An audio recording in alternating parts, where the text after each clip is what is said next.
Thank you very much for the kind introduction, and yeah, thank you for coming out on a Friday night to come and see this.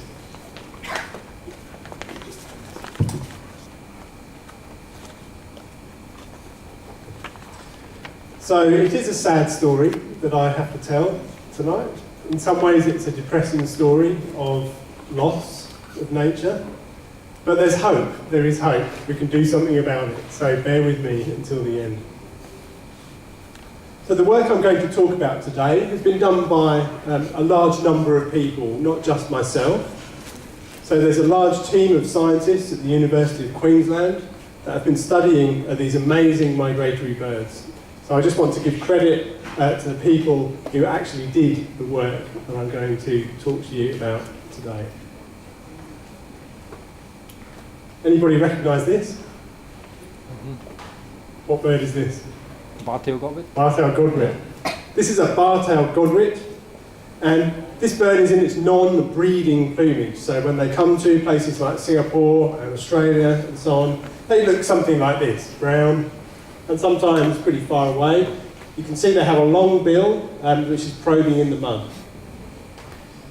Now the birds, when they're here in Singapore and other countries, they're feeding and feeding as fast as they can so they can grow fat like this. That is also a bar-tailed godwit, but look at the size of it. This bird has put on an enormous amount of fat. It's almost doubled in weight while it's been down here in the non-breeding season. And the reason it's doing this is it's about to fly back north again. In the northern summer, the months of June, July, this is what a bar-tailed godwit then looks like. It becomes this amazingly beautiful, rufous coloured bird. Here's this one sticking its tongue out at us, right here. And this bird is now completely changed. It's changed its plumage, it's turned into this beautiful colour, and it's flown all the way to the Arctic where it's going to breed. And the migrations that these birds undertake are just amazing. In 2007, the female bar-tailed godwit was fitted with a satellite transmitter in New Zealand. And in 2007, on the 17th of March, this bird took off from the tidal flat on which she was based in New Zealand and flew all the way to northern China here in a single flight. These are not land birds. They can't land on the sea. They can't land on the land. They don't land anywhere. They're flying, they're flapping their wings, powered flight, all the way for 10,000 kilometres from New Zealand to China. What was the bird doing in China? Well, she was feeding. She was stopping on the way to the Arctic, feeding as fast as she could, recovering her lost muscles and her lost energy, rebuilding her fat reserves, and then on the 2nd of May, she took off again and flew across the Pacific Ocean, 6,500 kilometres, all the way to Alaska. So this bird had started in New Zealand and had flown all the way to Alaska. She then bred on the Arctic tundra, so she laid eggs and raised young birds. And then on the 30th of August, she took off from a tidal flat near Alaska and flew all the way across the Pacific Ocean, all the way back to New Zealand in a single flight. A flight of just under 12,000 kilometres. This is further than you can fly in a large jet aircraft. It's just incredible. And these birds are a few hundred grams, and they rely on their own power and their own fuel reserves to get them all the way. And they navigate across these enormous expanses of ocean.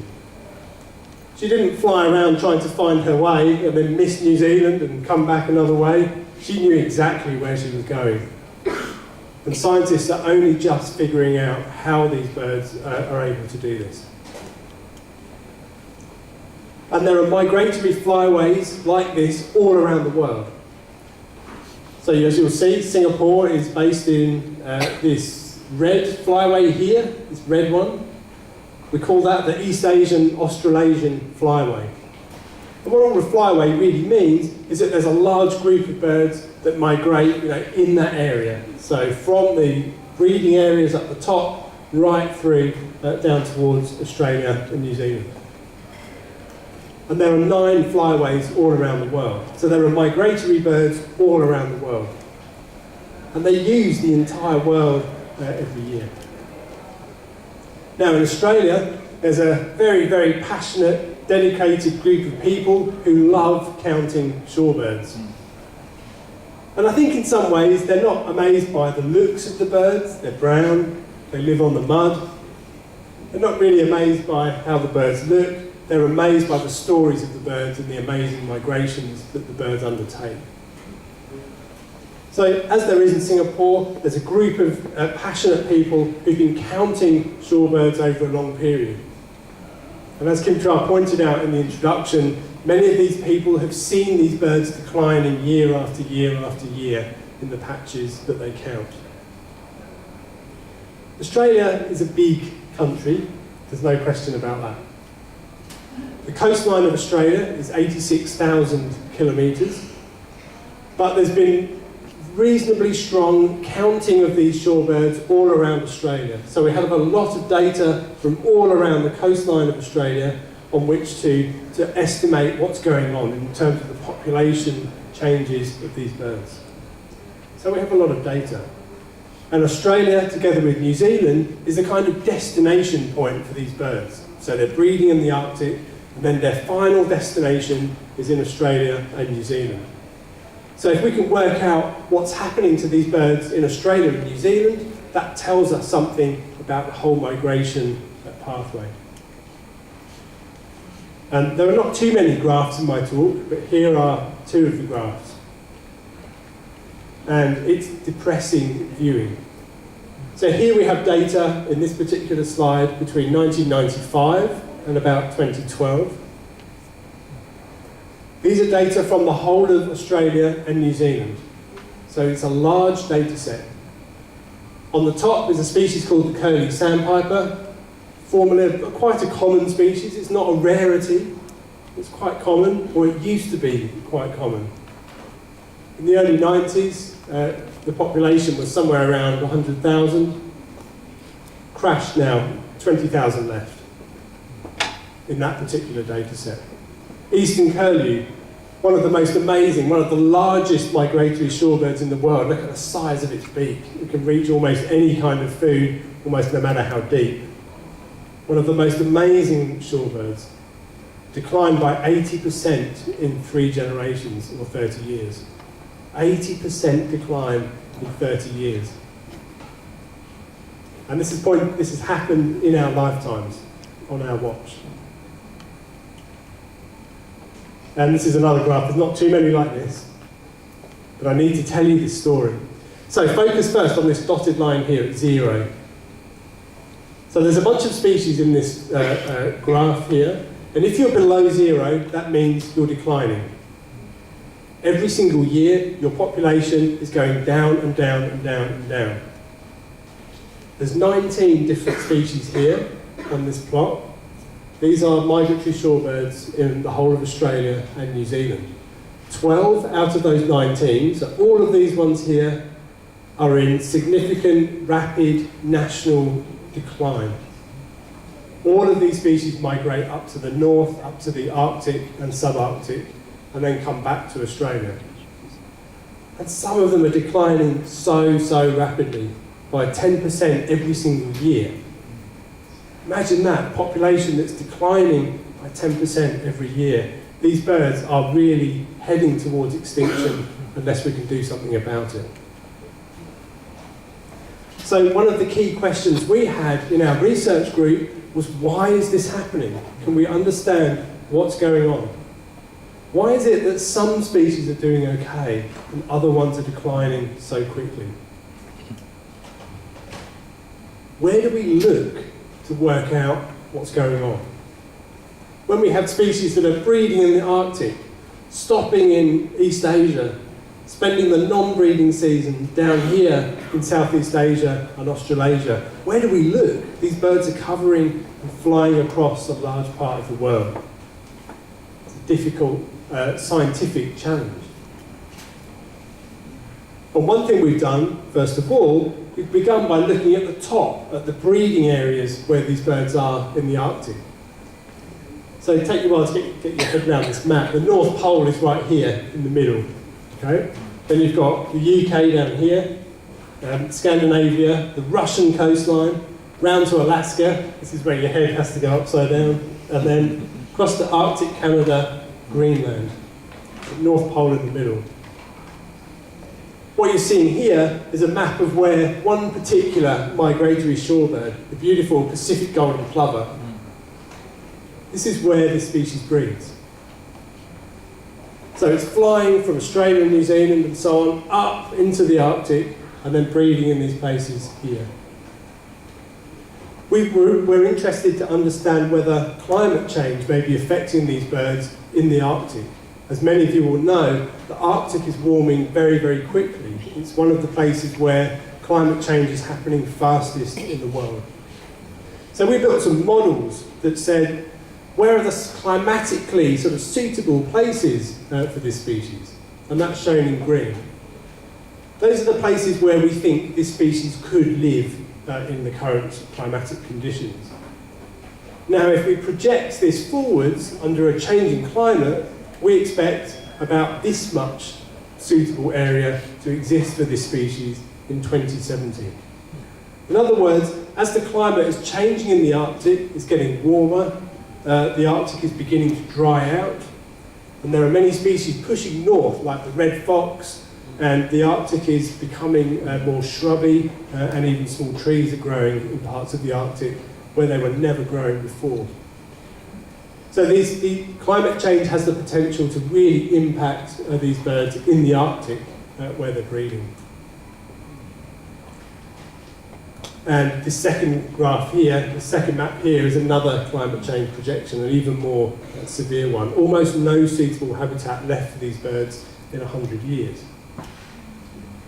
And there are other threats that these birds face along their migratory journeys. So imagine now we have birds leaving the Arctic, now they're flying down, trying to find places to feed.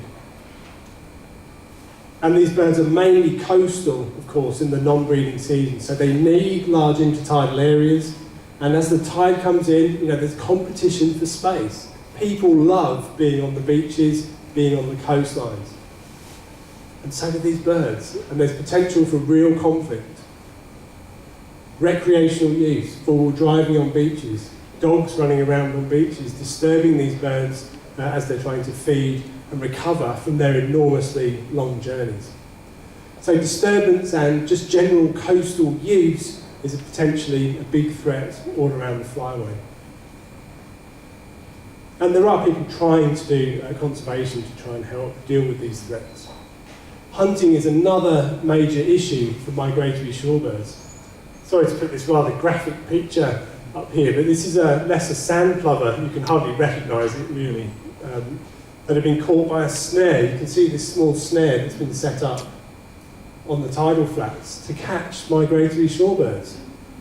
And you might think, well, how can why would you even do that? The fact is, you can catch hundreds of these birds every day using methods like this.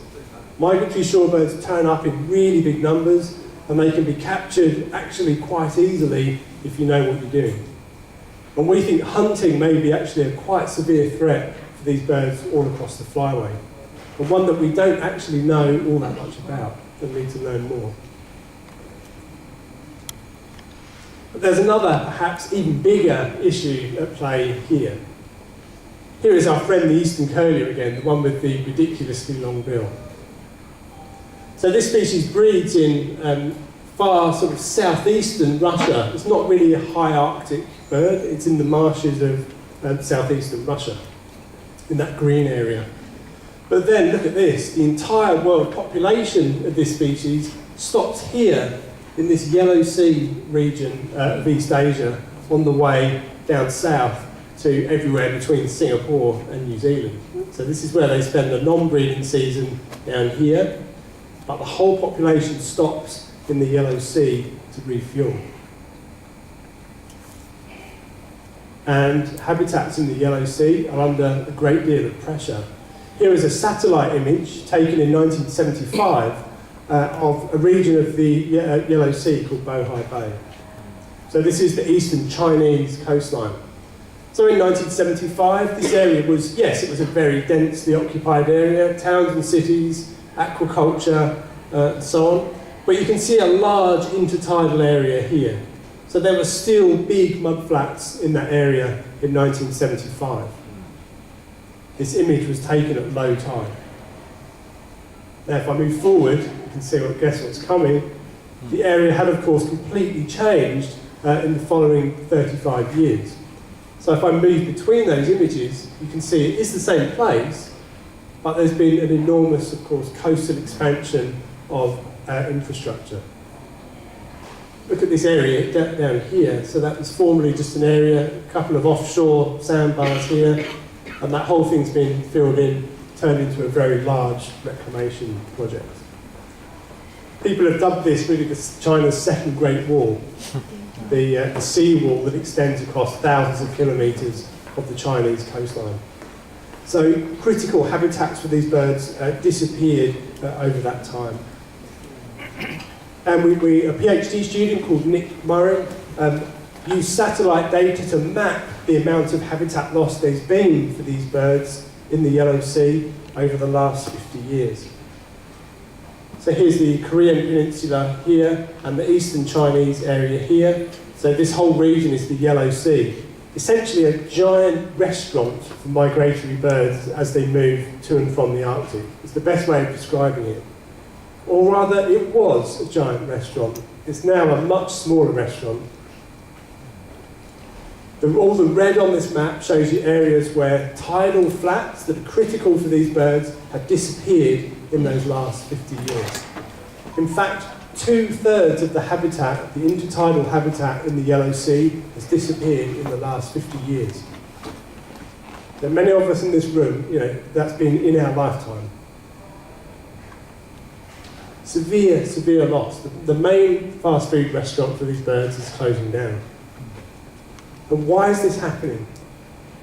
Of those areas that have been lost, those habitat that's been lost, what is it now? Actually, and surprisingly, half of those tidal flats are now ocean. They're not reclaimed areas, they're ocean. The tide goes out, and there's no mudflat there anymore. And we think this is because of the reduction in the amount of sediment that is carried by the big Asian rivers flowing into the Yellow Sea. Because of dams that are upstream across much of China and in Korea, many of the rivers have been turned into concrete banks. There's now much less sediment coming into the Yellow Sea. So we think that the sediment, the mudflats, are just not being replenished in the same way that they used to be. So half of those mudflats are now just ocean. The other half are reclamation. They are towns and cities. They are agricultural areas or aquaculture. So enormous changes in a short period of time in that key fast food restaurant. But how do we know whether that has been the cause of these terrible declines that we've been seeing in these birds? Well, here's one way we can do this. Take the grey-tailed tattler. This is a very different migratory shorebird, and it takes a different migration route. It doesn't mainly migrate through the Yellow Sea. In fact, the grey-tailed tattler mainly migrates through Japan, as you can see here. Yes, they do occur in the Yellow Sea, but not the biggest numbers. So, if tidal flat loss in the Yellow Sea is the reason why many of these shorebirds are disappearing, we would expect a species like this to be doing okay. To maybe not be declining so much as the others. And in fact, this is the final graph, this is exactly what we see. So here's our friend, the grey-tailed tattler, up here, and here's our other friend, the eastern curlew, down here. What this graph is showing you is that species that depend more on the Yellow Sea when they migrate, so these species are almost completely relying on the Yellow Sea, or a large proportion of their population migrates through the Yellow Sea. Those species are declining much more quickly than species who do not depend much on the yellow sea. Essentially, if you migrate through the yellow sea, you're in big trouble. So we are becoming, from a scientific perspective, we're becoming increasingly confident that habitat loss in the yellow sea is the main reason why these migratory shorebirds are disappearing. There are other threats. There's climate change, there's hunting, there are other threats. But we think this is the main one. And it's sad, and it's hard to deal with, and it's a big issue.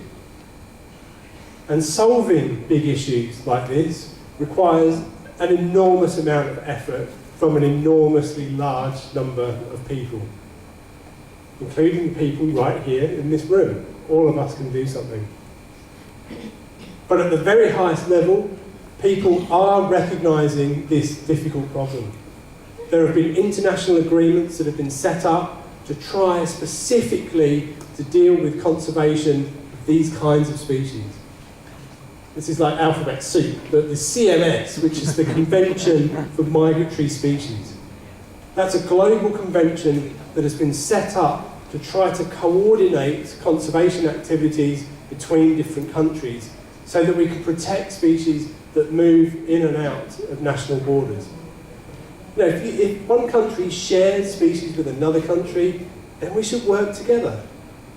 Singapore should work with China and Australia. Let's work with each other because it's the same birds that are flying through these different countries. So unless we all do our part, then the species cannot survive. Everyone has to do something. If one country doesn't do enough, then the species can severely decline. I won't go through each of those agreements, but there's a lot of them, which is great. And there are many bilateral agreements where countries have signed agreements very specifically with another country. So the US and Russia have signed a bilateral agreement. Australia and Korea. There's these partnerships all around the place, which is great to see. And there is an increasing number of different kinds of international and national agreements that countries have come to. So this map very roughly shows you how many sort of international agreements and policies are in place in the different countries. What you'll see is something of a gap really in Southeast Asia there, of course of which Singapore is really at the heart of Southeast Asia. We see that China and Japan and Korea are quite heavily involved with international agreements. Australia and New Zealand relatively heavily involved. Southeast Asia less so. I think there's an opportunity here. Singapore is an important player already in this space. I think there's a chance to do even more in Southeast Asia with the other countries around. In some senses, Southeast Asia is quite poorly surveyed for these birds. I think there could be lots of important sites that we don't yet know about, particularly across Indonesia. So there's a huge job to be done there for people who love bird watching in Indonesia. And as I've said, Singapore really is playing an important role already, really far above its weight in some ways. One of perhaps the most exciting things that's going on is something called the East Asian Australasian Flyway Partnership. That's a group of 35 organisations, mostly national governments, so official national government agreements, but also a large number of NGOs, so non-governmental conservation organisations, even bird clubs. So one of the big bird clubs in New Zealand is an incredibly important player in flyway conservation. So really anyone can get involved. And the Flyway Partnership has a network of hundreds of sites around the flyway, of which Sungai Buloh is of course one. So this network of sites that stretches from New Zealand to the Arctic and everywhere in between, is great to see countries and other organisations working together. New Zealand has been a very recent entrant onto this international stage, and they've made a huge difference already. New Zealanders just get on with the job. They really do. The Bartaal Godwit was awarded Bird of the Year in New Zealand by a popular vote a few years ago. So amazed and passionate were people about the migration of this species to and from the States and through China. And New Zealand went to the Chinese government and said, we want you to protect places for our bar-tailed godwits when they're flying through China. And China went, okay, we'll protect some sites. They just did it. Governments talked to each other, people talked to them, and agreements were reached. So there is hope, even in some of the areas that are undergoing massive habitat loss. And there's also hope that we can actually reverse this situation. Here, this may just look like some bulldozers that have got lost and strayed onto the mudflats.